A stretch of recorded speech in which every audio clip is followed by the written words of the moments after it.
வாங்க, இன்றைக்கி நம்ம வீட்டில் என்ன சாப்பாடுன்னா, நேற்று வச்ச பழைய கறி குழம்பு தாங்க. இந்த கறி குழம்பு பழசு சாப்பிடக்கூடாதுன்னு சொன்னாலுமே, இந்த பழைய கறி குழம்போட டேஸ்ட்டு நம்மளால் சாப்பிடாமல் இருக்க முடியலைங்க. கறி குழம்ப சூடு பண்ணிவிட்டு அப்படியே பக்கத்தில் இட்லி ஊற்றிக்கலான்னுட்டு இட்லி பாத்திரத்துலேயே 2 முட்டை வச்சுக்கலான்னு 2 முட்டையை போட்டேன். ஆனால் இந்த முட்டை வெடிக்காமல் வெந்து வரணும், அதுதான் இது. அவ்வளோதாங்க, இட்லி ஊற்றி வச்சு மூடி வச்சாச்சு.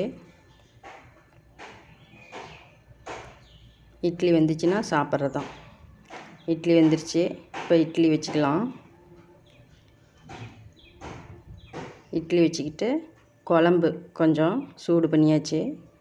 அப்புறம் முட்டை, என்ன பண்ணாலும் வெடிச்சு தான் போச்சு முட்டை.